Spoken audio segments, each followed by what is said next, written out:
오늘 저는 여러분과 함께 거기 너 있었는가 그때 이와 같은 제목으로 은혜를 나누겠습니다. 우리가 마태복음을 보면 예수님께서 이제 세상의 모든 죄를 짊어지고 십자가를 향해 가십니다.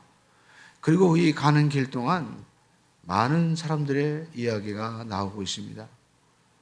우리가 크게 보면 우리가 마태는 두 사람을 대비하는 것 같습니다. 마치 빛과 어둠을 대비하듯이 예수님의 가는 길에서 자기 자신을 깨트리는 이 마리아와 같은 사람이 있는 반면에 또 그 옥합을 깨트린 것을 보고 비판하고 정죄하는 그러한 가룟 유다와 그것을 돈으로 바꾸면 얼마나 큰 돈인데 하면서 욕심을 내는 그러한 사람들이 있습니다.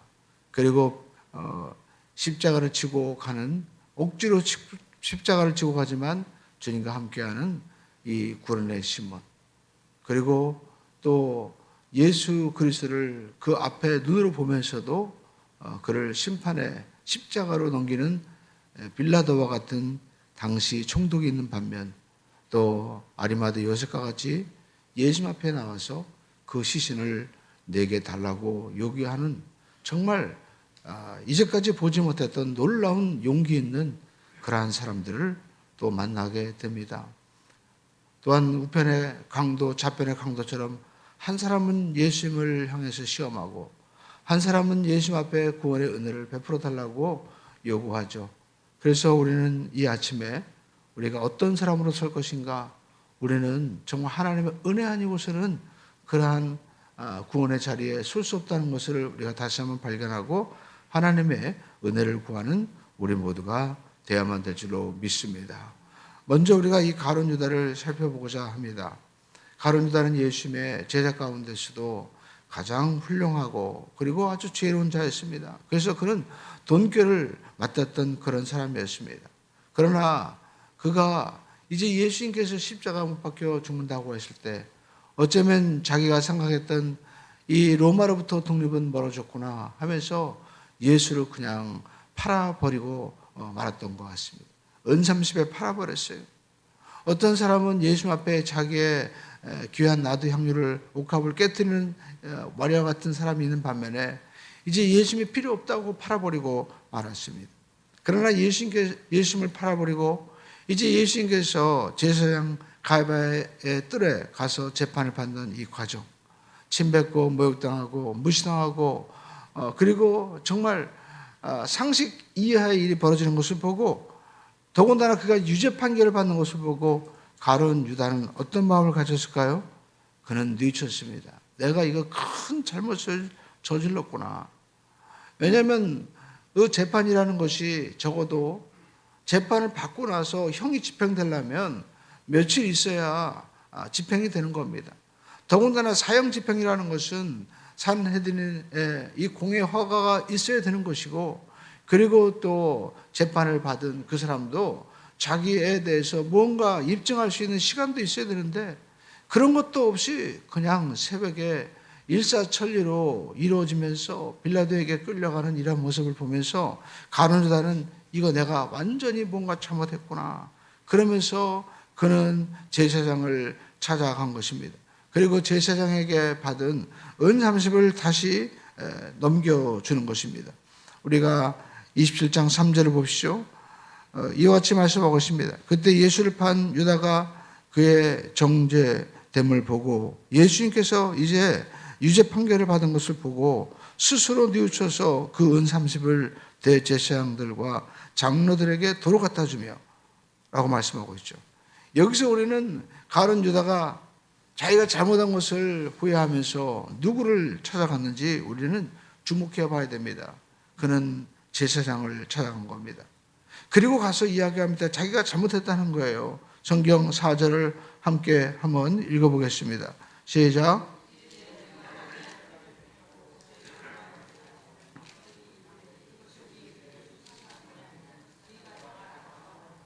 가룟 유다는 자기의 죄를 지금 고백하고 있습니다. 내가 분명히 잘못했습니다. 나는 죄 없는 이 무지한 나의 스승 바로 예수님을 팔았습니다. 그렇게 고백합니다. 그러나 가룟 유다에 대해서 대제사장은 뭐라고 얘기합니까? 그게 우리와 무슨 상관이 있느냐? 이제 네가 잘못했으니까 이 모든 핏값은 네가 받아라. 그대가 당하라고 이야기하는 것입니다. 가룟 유다와 그리고 이 제사장 서기관 바리새인들은 예수를 잡는 일에는 한 통속이었습니다. 그러나 이제 예수님이 잡히고 정죄되는 이러한 과정 속에서 유다는 이 일은 잘못되었다라는 것을 알게 되죠. 그리고 자기의 잘못을 뉘우칩니다. 그러나 우리가 보면 이 대제사장과 또 바리새인들은 이 불리한 모든 것에 대해서는 가룟 유다가 잘못해서 이렇게 된 거야 하면서 뒤집어 씌우는 것을 우리가 보게 되는 것을 발견하게 됩니다. 우리는 여기서 중요한 것을 발견하게 되죠. 우리가 문제가 생기고 어려운 이런 죄의 문제가 있을 때 사람을 찾아가는 것이 정답이 아니구나라는 것을 보게 됩니다. 사람들은 문제가 생기면 사람을 찾고 그리고 상담을 하고 전화를 하고 그리고 전문가를 찾아갑니다. 여러분, 거기에서 우리가 속이 시원해질 수 있지 모르지만 진정한 변화와 또 우리의 죄의 문제는 해결되지 않는다는 것입니다. 어떤 사람들은 더 깊이 자기 자신의 어떤 이 죄의 문제를 해결하기 위해서 책을 보기도 하고 연구를 합니다. 그러나 우리의 모든 죄의 문제는 예수 그리스도 바로 하나님을 만나야만이 해결이 된다는 것입니다.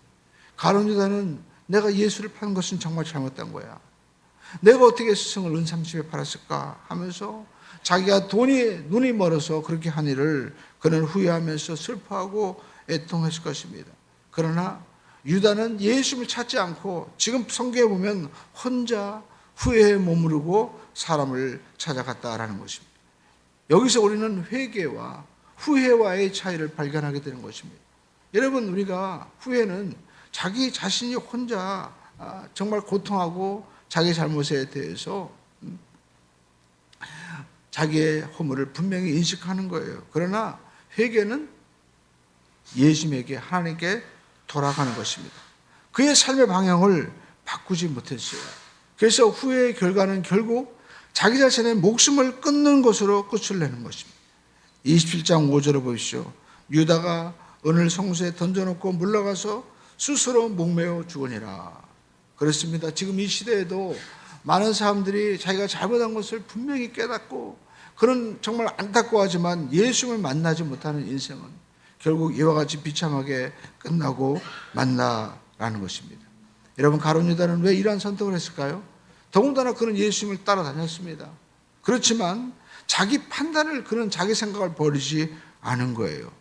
마리아가 옥합을 깨뜨릴 때에도 그는 예수님께서 그만 이 여인을 괴롭게 하지 말아라. 이 여인은 나의 장래를 위한 것이다라고 말씀했지만 그는 자기 자신의 이 보편적인 생각과 그리고 계산으로 그 사실을 무시했던 것입니다. 예수님 앞에 자기의 생각과 고집, 의지를 꺾지 않은 것이죠. 결국 인본주의의 끝은 이처럼 자살로 생을 마감하게 되는 것입니다. 인본주의의 끝은 은혜가 없는 것입니다. 여러분, 마태복음 27장 3절로 5절에 이 가룟 유다의 모습을 보면서 여러분, 가룟 유다가 정말 대제사장을 찾고 또 자기 자신을 그가 바라보면서 후회하고 그리고 정말 애통했지만 결국 답이 없었습니다. 그러나 예수님께서는 이미 성찬에 제자들에게 말씀하셨어요. 성경 마태복음 26장 26절로 28절은 이와 같이 말씀하고 있죠. 그들이 떡을 먹을 때 예수께서 떡을 가지사 축복하시고 떼어 제자들에게 주시며 이르시되 받아서 먹어라. 이것은 내 몸이니라 하시고 또 잔을 가지고 감사기도 하시고 그들에게 주시며 이르시되 너희가 이것을 마셔라.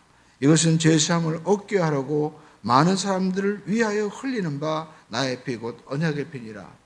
예수님께서는 자기 자신이 바로 출애굽의 그 유월절 어린 양의 피를 발라서 이스라엘 백성들이 구원을 받은 것처럼 내가 유월절 어린 양으로 그리고 세례 요한도 세상 죄를 지고 가는 하나님의 어린 양이라고 증거하신 것처럼 예수님은 자기 자신의 피를 흘려주셔서 우리의 죄를 사해 주시고 우리에게 생명을 주기 위해서 그렇게 오셨고 제자들에게도 분명히 이 일을 행하라고 말씀하셨어요.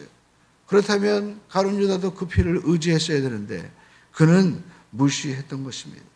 사람들이 이 죄 문제를 해결하지 못하는 것은 무지하기 때문인 것이고 또 무시하기 때문인 것입니다. 여러분, 우리가 무시해버리고 또 무지하면 결국 망하는 길이에요. 왜 우리가 망하는가? 무지하기 때문에 그런 것입니다. 그러므로 우리는 예수님에게 가면 우리는 살 수 있다는 것을 알려주어야만 되는 것입니다. 아무리 사망에 처한 인생이라 할지라도 주님을 만나면 다시 살 수 있다는 것입니다. 그러니까 우리가 지옥에 가는 것은 그가 죄를 지어서 가는 것이 아니라 십자가의 길을 무시하기 때문인 것입니다. 십자가의 길을 여러분 모르기 때문에 그런 거예요. 회개하지 않기 때문에 결국 지옥에 가고 마는 것입니다. 그러므로 우리가 유다처럼 내가 왜 그랬을까? 라고 우리가 후회하는 그 인생에서 머무르지 말고 어떠한 어려움과 실수를 했다 할지라도 주님, 저는 다시 주님께 갑니다. 탕자처럼 우리가 주님 앞에 가면 우리에게 살 길을 열어주시는 것입니다. 그래서 여러분, 어떠한 악임도 죄사함의 은혜를 잊게 되는 거예요. 구약성경에 보면 아합은 아주 악한 왕이었습니다. 그러나 그도 회개할 때 하나님께서 은혜를 베풀어 주셔서 너희 당대에는 내가 너를 죽게 하지 않을 것이다. 또 므낫세 같은 경우에도 그는 유명한 구약의 이사야 선지자를 톱으로 죽인 사람이었습니다. 그러나 그도 회개하니까 하나님이 용서해 주신 거예요. 우리는 이 하나님의 은혜를 우리의 생각으로 우리의 잣대로 판단해서는 안 되는 것입니다. 하나님은 우리를 사랑하시되 우리 모두가 끝까지 구원받기를 원하고 계시는 좋으신 하나님이시다라는 것입니다. 그리고 두 번째 우리가 성경에서 보는 것은 바로 유명한 빌라도인 것입니다. 여러분, 우리가 빌라도의 이야기는 정말 굉장히 신비하죠. 또 저도 어렸을 때 이 빌라도의 고백이라는 유명한 모노드라마를 본 적이 있습니다. 참 인상적이었습니다. 여러분, 빌라도는 유대 지역의 총독이었습니다. 여러분, 총독은 아무나 되는 사람이 아니었습니다. 모든 전쟁에서 그는 승전한 바로 승전 장군이었고, 그리고 많은 사람들을 다스릴 수 있는 굉장한 황제를 대신할 수 있는 정적인 탁월한 그런 인물이었습니다. 그가 예수를 만나게 되는 것입니다. 아마 빌라도는 예수에 대한 소문을 듣고 이미 자기 자신의 이러한 이 수족들을 보내어서 예수가 무슨 말을 하는지 그는 아마 들어보았을 것이고, 어쩌면 그도 몰래 가서 예수를 보았을 것입니다. 그런데 그 예수가 자기에게 재판을 받기 위해서 이렇게 온 겁니다. 그러나 그는 이미 이 모든 사건의 전모를 다 파악을 하고 있는 거예요. 오늘 여러분 마태복음 27장에 보면 이제 예수님과 빌라도가 만나는 장면이 나오죠. 이제 물어봅니다. 11절에 한번 읽어보겠습니다. 예수께서 총독 앞에 섰음에 총독이 물어 이르되 내가 유대인의 왕이냐? 예수께서 대답하시되 내 말이 옳도다 하시고, 빌라도가 네가 유대인의 왕이냐 물어봤습니다. 예수님께서 내가 왕이다, 네가 묻는 그대로다 하셨습니다. 그리고 우리가 누가복음이나 또 요한복음에 보면 내 나라는 이 땅에 속한 것이 아니다 라고 말씀하셨어요. 그렇기 때문에 빌라도는 이 예수가 적어도 아무런 이런 로마법적으로는 죄를 지은 것이 없다는 것을 다 아셨습니다. 그리고 이 일이 벌어진 것은 결국 그 대제사장과 또 당시 서기관 이런 지도자들이 모든 사람들의 인기와 관심이 예수에게 쏠리고, 그리고 자기들을 책망하니까 예수를 시기해서 죽이려고 하는 것도 다 알았습니다. 그래서 우리가 27장 여러분 18절은 이와 같이 말씀하고 있죠. 이는 그가 그들의 시기로 예수를 넘겨준 줄 알미더라 라고 말씀하고 있습니다. 그러니까 빌라도는 모든 사건의 전모를 다 알고 있었습니다.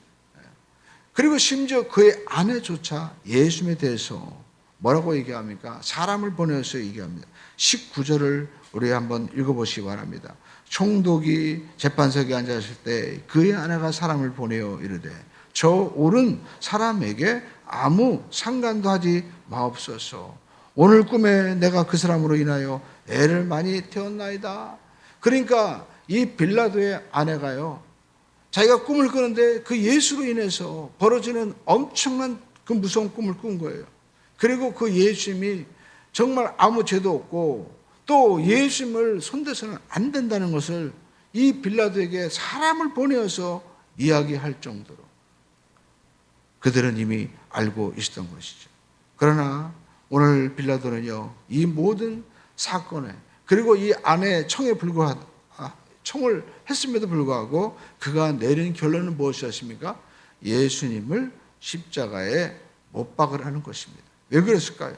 그것은 예수를 만약에 놓아주게 되면 밀란이 날까 두려웠습니다.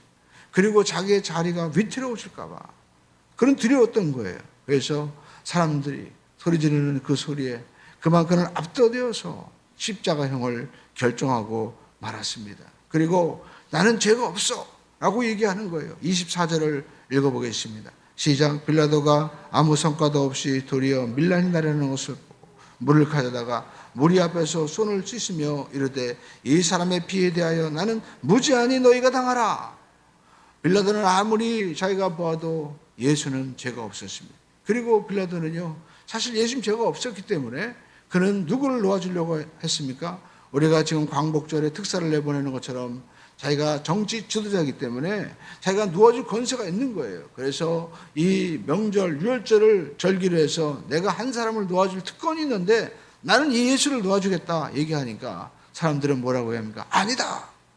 예수를 십자가에 못 박고 그리고 밀란을 지도한 바나바를 놓아달라고 막 소리를 지는 겁니다. 그러니까 여러분 그 무리들 앞에서 빌라도가 갈등하는 거예요.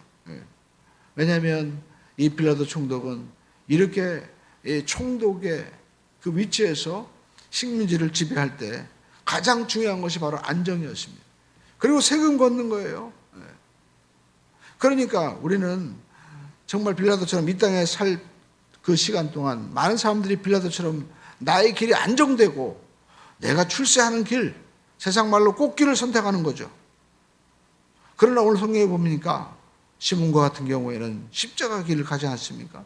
우리는 어떤 길을 우리가 가야 되는가? 많은 사람들이 이 땅에서 이렇게 꽃길을 가는 사람들을, 빌라도 같은 사람들을 칭송하고 대단하다고 이야기합니다. 그러나 빌라도의 마지막은 사망의 길이었습니다. 여러분, 오늘 성경은 이것을 우리에게 말씀하고 있다는 것입니다. 오늘 빌라도는 이 세상이 전부라고 생각했기 때문에 자기는 안정을 택하고 자기가 이 총독 자리를 유지하는 그 길을 선택한 거예요. 그런 용기 있게 나서지 못했던 것입니다. 여러분, 그러나 우리가 알 것은 이 세상이 다 전부가 아니다라는 것입니다. 우리는 매일 자고 눈을 뜹니다. 그러나 누구나 매일 눈을 뜰 수 있는 것은 아닙니다. 아이들이 뱃속에 있다가 이제 그 뱃속에서, 엄마 뱃속에서 나와서 눈을 뜨면 엄마를 보고 세상을 볼 수 있듯이 우리가 육신의 몸을 입고 있다가 어느 순간 우리 육신의 이 모든 이 옷을 벗고 눈을 뜨는 순간 천국이 보이고 사랑하는 예수님이 보이는 날이 우리에게 올 것입니다. 그 길은 오직 예수님을 통해서, 십자가를 통해서만이 가는 유일한 길이라는 것입니다. 그래서 예수님만이 길이요 진리요 생명이 된다라는 것입니다. 그리고 세 번째 무리들을 보겠습니다. 우리 한번 20절 말씀을 함께 읽어보겠습니다. 시작.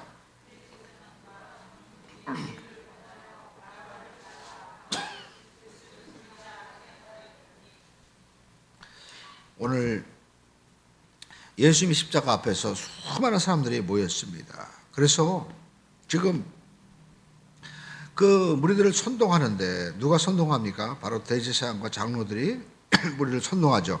그래서 지금 죄를 지어서 복역 중인 바라바를 풀어달라고 하고 예수를 지금 죽이자고 선동을 하는 것입니다.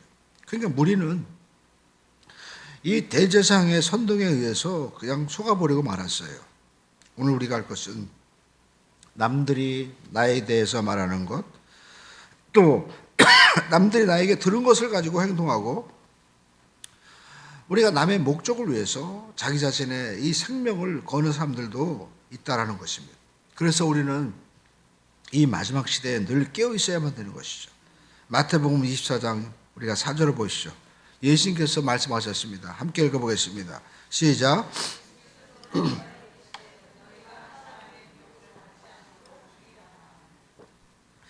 여러분, 많은 정치 지도자들이나 또 세상의 사람들도 이렇게 대중들을 선동해서 여러분 자기의 유익을 취한다는 사실을 우리는 주목할 필요가 있습니다. 그러나 여러분, 마지막 때 더 큰 미혹이 있다는 것입니다. 그것은 바로 예수 그리스도 하나님에 대해서 우리가 미혹하는 그런 영적인 역사가 있다는 거죠. 그래서 요한계시록 우리가 13장 3절에 보면 이런 말씀이 나오고 있습니다. 마귀가 예수님을 흉내내는 거예요. 요한계시록 13장 3절, 그의 머리 하나가 그 죽게 되었던 상처가 나음에 온 땅이 놀랍게 여겨 짐승을 따르고, 바다에서 올라오는 한 짐승이 있는데 머리가 7인데 그 가운데 하나가 이렇게 죽게 된 거예요. 근데 다시 살아나니까, 사탄이 권세를 주어서 다시 살게 하니까 사람들이 와 정말 부활했다 하고 그걸 막 따라다니는 거예요. 그러니까 우리가 알 수 있는 것은 사탄은 말세에 누구를 흉내내느냐, 예수님을 메시아를 흉내내면서 사람들을 미혹한다라는 것입니다. 여러분, 우리나라에도 많은 이단이 있고 교주들이 있지 않습니까? 이분들이 보면 무슨 흰말을 타고 나타나기도 하고 자기가 왕관을 쓰고 그런 모습들을 우리가 보게 되잖아요. 그러면 우리는 잘 깨달아야 되는 거죠. 저것은 미혹하는 것이구나.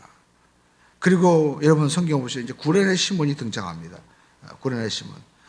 우리가 보면 이 구레네 시몬은요, 아마도 유월절을 지키기 위해서 이 아프리카 그 지역에 있는 이 구레네 지역에서 온 사람이에요. 이 거리가 상당합니다. 1000km가 넘는 엄청난 거리를 이제 순례를 하기 위해서 온 가족이 온 것 같아요. 여러분, 그날 아침에 이 구레네 시몬은 예수를 보게 된 겁니다. 그런데 여러분, 마가복음에는 이 구레네 시몬에 대해서 소개할 때 이와 같이 소개하고 있습니다. 마가복음 15장 21절을 우리 한번 보겠습니다. 시작. 마침 알렉산더와 루포의 아버지인 구레네 사람 시몬이 시골에서부터 와서 지나가는데 억지로, 그러니까 이 알렉산더와 루포는 이 마가복음이 기록될 당시에 이 초대교회의 지도자였고 많은 사람들이 알고 있는 유명한 인물이었던 것입니다. 그래서 오늘 마가는 보통 우리가 사람을 소개할 때 누구의 아들 알렉산더와 루포 이렇게 소개하는데, 거꾸로 알렉산더와 루포를 얘기하면서 그의 아버지가 구레네 사람 시몬이었다 이야기하는 것입니다. 그러니까 우리가 알고 있는 이 유명한 이 루포와 알렉산더의 아버지가 누군지 아냐? 그 사람이 바로 예수님의 십자가의 그 길에 십자가를 지고 가던 그러한 사람이었어 라고 이야기하는 것입니다. 그러니까 성지 순례를 하기 위해서 이분들도 왔을 거예요. 온 가족이 왔을 것입니다. 여기 나와 있는 이 알렉산더와 루포는 어쩌면 그때 어렸을 때 모습이었을 거예요. 그리고 그의 아버지 시몬과 함께 이제 예루살렘을 들어가는데 수많은 사람들이 갑자기 웅성웅성거리는 겁니다. 그리고 그 소리가 무엇인가 해서 가까이 가보니까 한 젊은 청년이 처절하게 십자가를 지고 이 비아 돌로사 언덕을 힘겹게 올라가다가 그만 5번째 지점에서 더 이상 올라가지 못하고 쓰러져서 십자가 앞에 나둥결어집니다. 그러자 같이 가던 로마 군인이 좌우를 이렇게 뒤돌아보더니 루포를, 이 시몬을 보고 외치는 겁니다. 야, 너 일어나. 그러면서 시몬을 보고 이제 십자가를 지라고 얘기합니다. 당시 로마 군인의 명령을 누구도 어길 수 없었죠. 그래서 그의 아버지가 십자가를 지고 가는 것을 어쩌면 루포와 그리고 그의 아들 알렉산더가 보았을 거예요. 그리고 십자가를 지고 끝까지 올라가는 모습을 그들은 보았던 것입니다. 그러니까 그들은요, 하나님의 일을 하는 것은 바로 저런 것이구나. 십자가를 지고 가는 것은 바로 저런 것이구나. 비록 억지로 지고 가는 것 같지만 예수님과 함께 묵묵히 올라가는 거예요. 힘들어도, 그리고 채찍질을 당해도 묵묵히 올라갔던 그 아버지의 십자가를 지고 가는 모습을 보고 그의 아들들도 초대교회 기둥이 여러분 되었다라는 것입니다. 오늘 여러분, 우리 인생 가운데도 우리가 우연한 것 같지만 이렇게 느닷없이 우리는 십자가를 져야 될 일들이 있을 것입니다. 그러나 여러분, 그의 가정은 어떻게 되었을까요? 알렉산더 루포, 우리가 로마서 16장 13절을 보면 사도 바울이 마지막에 이제 편지하는 내용에서 그의 가족의 이야기가 나오고 있습니다. 주 안에서 택가심을 입은 루포와 그의 어머니에게 문안하라. 그의 어머니는 곧 내 어머니다. 사도 바울, 유명한 이 성경의 신약 성경의 대부분을 기록한 사도 바울의 영적인 어머니가 있었다는 것입니다. 그 사람이 누구예요? 바로 구레네 사람 시몬의 아내였던 것입니다. 오늘 여러분, 우리가 인생을 살면서 우리가 이렇게 신앙생활하고 교회 나와서 우리가 봉사하고 헌신하는 그 일들이 어쩌면 이 시몬과 같이 억지로 짊어지는 일이 되고 내 생각과 내 계획에 의해서 이루어진 것이 아닐지도 모릅니다. 그러나 우리가 끝까지 구레네 사람 이 시몬과 같이 십자가를 지고 갈 때 그의 가문은 놀랍게 변화되고 바뀌어지게 된다라는 것입니다. 이 구레네 사람 시몬의 은혜가 있기를 주님의 이름으로 축원을 드립니다. 그리고 성경에 보니까 이제 예수님께서 십자가에 달리신 강도 이야기가 나오고 있는 것을 볼 수가 있습니다. 마태복음 27장 42절에서 44절의 말씀입니다. 함께 읽어보겠습니다. 그가 남은 구원하였으되 자기는 구원할 수 없도다. 그가 이스라엘의 왕이도다. 지금 십자가에서 내려올지어다. 그리하면 우리가 믿겠노라. 그러면서 43절에 보면 또 모욕을 하죠. 그가 하나님을 신뢰하니 하나님이 원하시면 이제 그를 구원하실지라. 그의 말이 나는 하나님의 아들이라 하였도다 하며 44절에 함께 십자가에 못 박힌 강도들도 이와 같이 욕하더라. 그러니까 여러분, 예수님의 이 좌우편에 강도들이 매달렸는데 이 강도들과 함께 대제사장들이 야, 네가 하나님의 아들이라며 한번 내려와서 구원해봐라. 심지어 강도도 그렇게 욕을 하는 것입니다. 오늘 여러분, 여기서 정말 예수님의 마지막 시험이 나오죠. 자기를 한번 증명해 보이라는 거예요. 네가 만약 하나님의 아들이라면 지금 내려와 봐라 얘기하는 것입니다. 하나님이 도울 거 아니냐. 여러분, 우리가 인생을 살면서 이러한 유혹이 있습니다. 우리가 정말 시험과 어려움이 있을 때 많은 사람들이 너 예수를 믿는다며 왜 그렇게 살아? 하나님이 도와주신다며 네 능력을 한번 입증해봐라 하면서 나를 나타내기 위해서 유혹을 할 때가 있다는 것입니다. 그러나 여러분, 우리가 참된 신앙은 나를 나타내는 것이 아닙니다.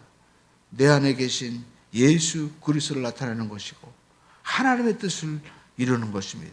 그래서 내가 죽고 내 속에 예수 그리스도가 살 때 그때 부활의 역사가 일어나게 되는 것이고 생명의 역사가 일어나게 되는 것입니다. 여러분, 신앙생활은 이름도 없이 또 빛도 없이 오직 예수님을 나타내는 삶이에요. 그래서 우리가 어떤 사람 하면 누가 떠올라야 됩니까? 그 사람이 사랑하는 예수님이 떠올라야만 되는 것입니다. 여러분, 우리 집에, 여러분의 가정에 성경책을 바라볼 때마다 어머님이 이렇게 좋아하시던 성경책, 나도 그 성경책을 사랑해야지. 그런 마음을 우리가 간다면 그분은요 정말 신앙생활을 잘하는 겁니다. 제가 아는 어떤 목사님은 그런 고백을 하더라고요. 자기는 어렸을 때 성경을 굉장히 많이 읽었대요. 깜짝 놀랐습니다. 이미 고등학교 전에 100번 읽었다는 거예요. 왜 그런가 했더니 자기는 학교에 가서 한글을 그렇게 배우고 싶었대요. 왜? 어머니가 보면 다 성경책을 읽으면서 감사하고 기뻐하고 눈물을 흘리는 모습 보면서 나도 저걸 한번 읽어봐야 되겠다. 그래서 막상 읽어보니까 무슨 말인지 도저히 모르겠더래요. 그러나 어머님이 너무 좋아하니까 그 책을 읽고 또 읽고 있다 보니까 깨달아지고 감사하고 그리고 놀라운 하나님의 은혜가 임하더라는 거예요. 그래서 저는 그 어머님이 참 훌륭하신 분이구나. 그 어머님은 예수를 보여준 거예요. 그 어머님은 하나님의 은혜를 보여준 것입니다. 오늘 여러분, 우리 신앙생활에서 마지막 유혹은 어쩌면 나를 한번 나타내봐라 라는 그러한 마귀의 유혹이 있을 수 있습니다. 그러나 여러분, 나를 나타내는 것이 아니라 내 안에 계신 예수님의 은혜를 우리가 나타내는 삶이 되어야만 될 줄로 믿습니다. 그리고 이 강도가 똑같이 매달렸는데 어쩌면 이렇게 달라집니까? 한 사람은 내려와 보라고 유혹을 하고 시험을 하고, 한 사람은 주님 나라 임하실 때 나를 기억하소서 하고 겸손하게 주님께 맡기는 사람이 있잖아요. 오늘 저와 여러분들은 어떤 마음을 가져야 되겠습니까? 우리가 벌어지는 사건에 대해서 내 판단과 또 내 계획들을 우리가 비판하는 것이 아니라 주님, 저는 아무것도 아닙니다. 주님의 은혜를 구합니다. 주님의 은혜를 구할 수 있는 우리 모두가 되시기를 주님의 이름으로 축원을 드립니다.